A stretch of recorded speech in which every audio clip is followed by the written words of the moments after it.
ప్రస్తుతం టాలీవుడ్ లో హీరోలు ఎక్కువైపోయారు, ఎస్టాబ్లిష్ డైరెక్టర్లు తక్కువైపోయారు. ఫామ్ లో ఉన్న స్టార్ డైరెక్టర్లందరికీ కూడా మంచి డిమాండ్ ఉంది. దర్శకులకు హీరోలతో సమానంగా పారితోషికాలిచ్చి సినిమాలు చేయించుకుంటున్నారు నిర్మాతలు. కానీ చివరి సినిమా సూపర్ హిట్ అయినప్పటికీ తర్వాతి సినిమా ఏదో తేలక సతమతమవుతున్న దర్శకులు కొంతమంది లేకపోలేదు. అందులో వివి వినాయక్ ఒకడు.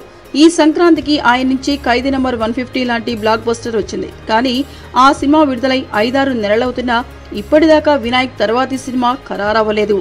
వినాయక్ తో పనిచేయడానికి ఖాళీగా ఉన్న స్టార్ హీరో కనిపించట్లేదు. అలాగే బోయపాటి శ్రీను సైతం తన తర్వాతి సినిమా విషయంలో సందిగ్ధతతో ఉన్నాడు. నిజానికి బోయపాటితో పనిచేయడానికి మెగాస్టార్ చిరంజీవి ఆసక్తితో ఉన్నాడు. బోయపాటికి అల్లు అరవింద్ నుంచి అడ్వాన్స్ కూడా ఇప్పించాడు. కానీ బోయపాటి ఖాళీ అయ్యే సమయానికి చిరు బిజీ అయిపోతున్నాడు. ఉయ్యాలవాడ నరసింహారెడ్డి సినిమాను ఈ ఏడాదే పూర్తి చేసి బోయపాటి సినిమాపై దృష్టి సారించాలనుకున్నాడు చిరు. కానీ ఈ సినిమా ఆరంభమే ఆలస్యమవుతోంది. వచ్చే ఏడాది ప్రథమార్థమంతా కూడా ఈ సినిమాకే డేట్లు కేటాయించనున్నాడు చిరు.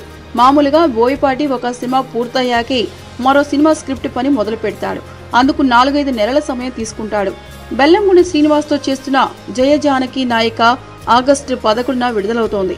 చిరు సినిమాకు ఈ ఏడాది చివరిలోపు స్క్రిప్ట్ పూర్తయిపోతోంది. ఆ తర్వాత ఇంకో 6 నెలలైనా చిరు కోసం ఎదురు చూడాలి. కాబట్టి మధ్యలో ఇంకో సినిమా ఏదైనా చేస్తే ఎలా ఉంటుందని చూస్తున్నాడట.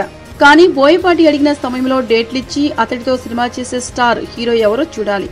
అతడి ట్రాక్ రికార్డ్ చూసి సినిమా చేయడానికి చాలా మంది ఆసక్తి చూపిస్తారు. కానీ సడన్ గా డేట్లు ఇవ్వమంటే ఎవరు ముందుకొస్తారో చూడాలి.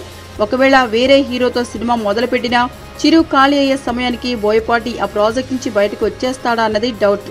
మరి ఈ పరిస్థితిలో బోయపాటి ఏం చేస్తాడో చూడాలి. ఏంటండి, వీడియో నచ్చిందా?